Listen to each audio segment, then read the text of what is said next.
Hello दोस्तों, आज हम बात करने वाले हैं मेरे और आप सबके फेवरेट एक्टर ह्यू जैकमैन की द ग्रेटेस्ट शोमैन के बारे में, जो कि सन 2017 में रिलीज हुई थी। इसमें ह्यू जैकमैन और जैक एफ्रॉन मुख्य भूमिका में नजर आते हैं।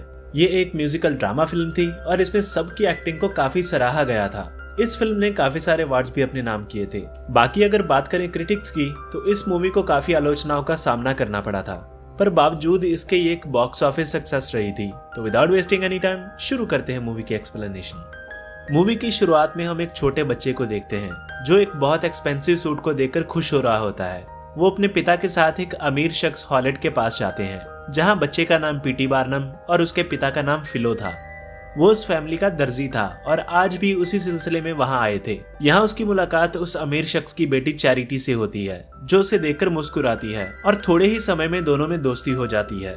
दोनों हम उम्र होते हैं और साथ साथ बड़े होते हैं और इसी बीच दोनों में प्यार हो जाता है। पर चैरिटी के पिता को ये बिल्कुल पसंद नहीं था, तो वो उसे बोर्डिंग स्कूल भेज देता है। इस बीच दोनों एक दूसरे को लेटर लिखते हैं और दूर होते हुए भी वो एक दूसरे के पास थे। अब समय कुछ आगे निकलता है और दोनों बड़े हो जाते हैं। बार्नम चैरिटी का हाथ मांगने उसके घर जाता है। उसका पिता ना चाहते हुए भी चैरिटी को उसे सौंप देता है, ये कहते हुए कि वो तुम्हारे साथ कभी खुश नहीं रह पाएगी और एक दिन थक हार कर वो अपने घर वापस जरूर आएगी। जल्द ही वो शादी कर लेते हैं और न्यूयॉर्क सिटी चले जाते हैं, जहाँ उन्हें 2 बेटियां होती हैं, कैरोलिन और हेलेन। अब उनके पास सब कुछ था, घर, परिवार, 2 बेटियां और अच्छी बीवी। पर बार्नम को पैसे की कमी हमेशा खलती रहती थी और उसके सपने बड़े थे। वो हमेशा चाहता था कि वो अपनी बीवी और बच्चों को वो भविष्य दे पाए जो उसे नहीं मिला, और इसीलिए वो दिन रात मेहनत करता था। अब अगले सीन में हमें पता चलता है कि जिस कंपनी में वो काम करता था वो बैंकरप्ट हो जाती है। वो निराश होकर घर लौट आता है और चैरिटी को बताता है, जो उसे हौसला देती है। अब बार्नम के पास उसकी प्रीवियस कंपनी के कुछ शिप्स के लीगल डॉक्यूमेंट्स होते हैं, जिन्हें वो गिरवी रखकर बैंक से लोन लेता है और डाउनटाउन मैनहट्टन में एक म्यूजियम खोलता है और नए बिजनेस की शुरुआत करता है, जिसमें अलग अलग लोगों के वैक्स के पुतले होते हैं। वो बड़े उत्साह से लोगों में उसकी टिकट्स बेचता है। इस काम में उसकी फैमिली भी उसके साथ होती है, पर अफसोस कोई उन्हें देखने नहीं आता और उसकी एक भी टिकट नहीं बिकती। वो निराश होकर रात को घर लौटता है, जहाँ उसके बच्चे उसे आइडिया देते हैं कि क्यों ना वहाँ कुछ जिंदा रखा जाए जिसे लोग देखने आए। कोई भी मोम के पुतले देखने तो नहीं आएगा। यहाँ उसे एक आइडिया स्ट्राइक करता है और वो कुछ ऐसे लोगों को इकट्ठा करता है जो अनयूजुअल हो, कुछ फ्रीक्स जिन्हें लोग देखना पसंद करें, जिनमें एक दाढ़ी वाली लड़की, एक बालों वाला आदमी, एक लंबा आदमी, एक मोटा और एक जिसके पूरे जिस्म पे टैटू थे। उन्हें अपने ग्रुप में शामिल करता है।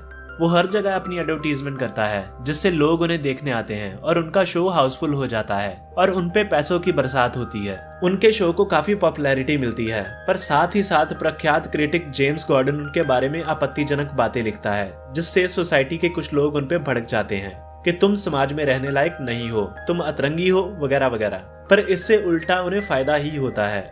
आलोचनाओं के बावजूद उनका शो हाउसफुल रहने लगता है और लोग दूर दूर से उनका शो देखने आते हैं।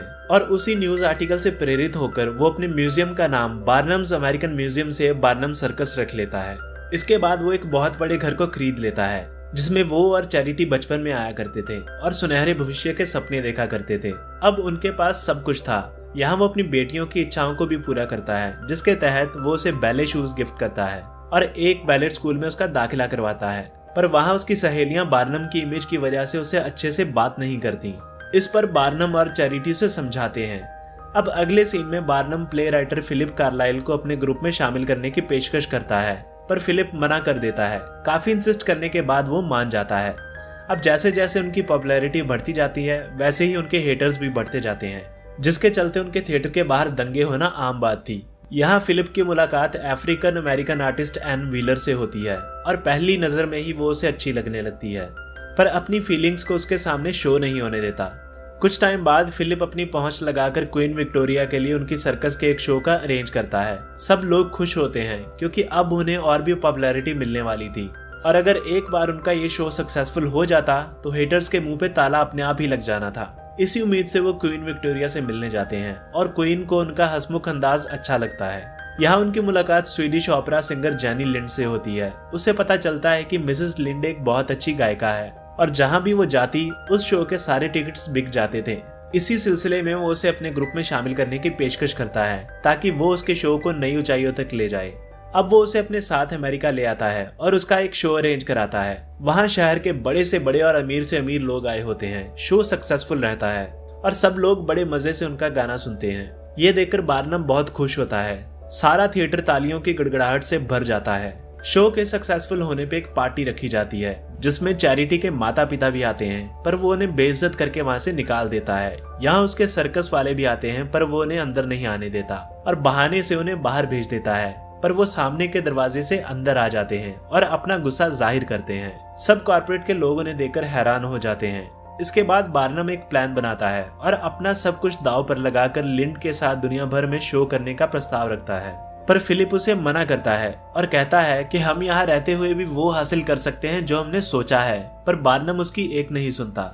इसके बाद फिलिप और एन एक थिएटर देखने जाते हैं जहां फिलिप के माता पिता उन्हें देख लेते हैं और एन की बेइज्जती करते हैं। एन गुस्सा होकर वहां से चली जाती है। फिलिप उसे मनाने उसके पीछे जाता है और अपने दिल की बात उसके सामने रखता है, पर वो ये कहकर मना कर देती है कि समाज हमें कभी नहीं अपनाएगा। वो उसे बहुत मनाने की कोशिश करता है पर वो नहीं मानती। इसके बाद बार्नम मिसेस लिंड के साथ यूएस टूर के लिए निकल जाता है। चैरिटी उसे रोकने की कोशिश करती है और कहती है कि हमारे पास सब कुछ है जिसके हमने सपने देखे थे। पर बार्नम को और बड़ा बनने की चाह होती है, इसीलिए वो उसकी एक नहीं सुनता और चला जाता है। पीछे से चैरिटी अपनी बेटियों के साथ अकेली रह जाती है। अब चैरिटी अपना ज्यादातर समय बच्चों के साथ बिताती है। उधर टूर के दौरान बार्नम और लिंड के बीच नजदीकियां बढ़ने लगती हैं। लिंड बार्नम की तरफ रोमांटिकली अट्रैक्टेड थी, पर बार्नम उसे रिलेशन में आने से मना कर देता है। इससे खफा होकर लिंड कहती है कि वो उसके साथ काम नहीं करेगी और ये शो उसका आखिरी शो होगा। अब शो के बाद मिसेस लिंड बार्नम को सबके सामने किस करती है और ये खबर उसकी फोटो के साथ अखबारों में छप जाती है। उधर वहाँ के लोकल लोगों और सर्कस के लोगों के बीच किसी बात पे झगड़ा हो जाता है, जिससे गुस्साए लोग सर्कस में आग लगा देते हैं। इसी वक्त बार्नम भी वहां पहुंच जाता है और फौरन सर्कस की तरफ भागता है। वहां सब लोग बाहर निकल जाते हैं सिवाय एन के। ये देखकर फिलिप बिना सोचे समझे आग में कूद जाता है, पर एन दूसरी तरफ से बाहर निकल आती है। ये देखकर बार्नम फिलिप को बचाने जाता है और उसे सही सलामत बाहर ले आता है, पर धुआं ज्यादा होने के कारण वो बेहोश हो जाता है। बार्नम को अपना सपना अपनी आंखों के सामने जलता हुआ दिखाई दे रहा था, पर वो चाहकर भी कुछ नहीं कर पाता। अब अगले सीन में बार्नम को पता चलता है कि आग लगाने वाले दोषियों को पकड़ा जा चुका है और उसे ये भी पता चलता है कि जेनी ने उसका शो छोड़ दिया है, क्योंकि उसकी और जेनी की अखबार में खबर छपी थी जिसमें दोनों किस करते नजर आ रहे थे। दूसरी तरफ चैरिटी ये खबर देखकर गुस्सा हो जाती है और बार्नम को छोड़कर बेटियों के साथ अपने पिता के घर चली जाती है। अब जिंदगी से हारकर और दुखी होकर बार्नम एक बार में बैठा शराब पी रहा होता है कि तभी उसके सर्कस वाले सब लोग वहां आते हैं और बावजूद इसके कि उसने उनका साथ छोड़ दिया था, वो फिर भी उसे गले लगाते हैं और कहते हैं कि वो एक परिवार की तरह है। उनके माता पिता ने कभी उनका साथ नहीं दिया, बल्कि उसने दिया, और अब जब उसे उनकी जरूरत है तो वो उसे कैसे छोड़ सकते हैं। ये सुनकर बार्नम फिर से मोटिवेट हो जाता है। उधर हॉस्पिटल में फिलिप अपनी आंखें खोलता है और एन को सामने बैठा पाता है। इससे पहले वो कुछ बोलता, एन उसे किस कर लेती है। इधर बार्नम को अपनी गलती का एहसास होता है और एक बार फिर वो चैरिटी को लेने उसके पिता के घर जाता है। वहां से पता चलता है कि वो घर पर नहीं है बल्कि एक बीच पर है।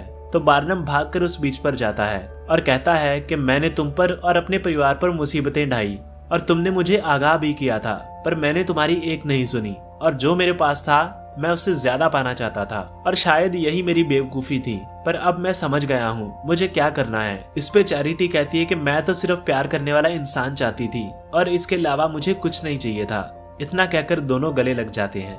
अब अगले सीन में बार्नम सब सर्कस वालों को एक बुरी खबर देता है कि कोई भी बैंक उन्हें लोन देने को तैयार नहीं है और शायद ये सर्कस अब दोबारा कभी नहीं बन पाएगा और अच्छा होगा तुम सब अपने अपने घर लौट जाओ। अब यहाँ फिलिप आगे आता है और कहता है कि उसने अपने शेयर के पैसे बचा कर रखे थे और वो उसे 50% पार्टनरशिप भी ऑफर करता है, जिसे सुनकर बार्नम फौरन मान जाता है। पर अब उनके सामने एक और दुविधा थी। उनके पास इतने पैसे नहीं थे कि वो नई बिल्डिंग बना सके, तो वो कुछ जमीन खरीदकर उन पे टेंट लगाकर सर्कस शुरू कर देते हैं। कुछ ही समय में उनकी ये सर्कस पॉपुलर हो जाती है और पहले से भी ज्यादा सक्सेसफुल रहती है। सब लोग दूर दूर से उन्हें देखने आते हैं। अब यहाँ बार्नम सर्कस की कमांड फिलिप के हाथ में छोड़ देता है ताकि वो अपना ज्यादातर समय अपनी बीवी और बच्चों के साथ बिता सके।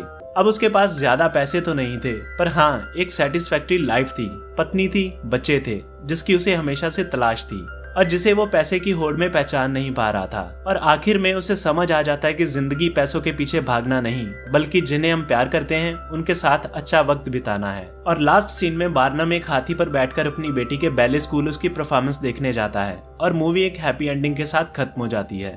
तो इसी के साथ आज की वीडियो रैप करते हैं। अगर ये वीडियो अच्छी लगी तो इसे लाइक करें, शेयर करें और सब्सक्राइब करें। और मैं मिलूंगा आपसे ऐसी किसी और मजेदार वीडियो में। तब तक के लिए बाय बाय।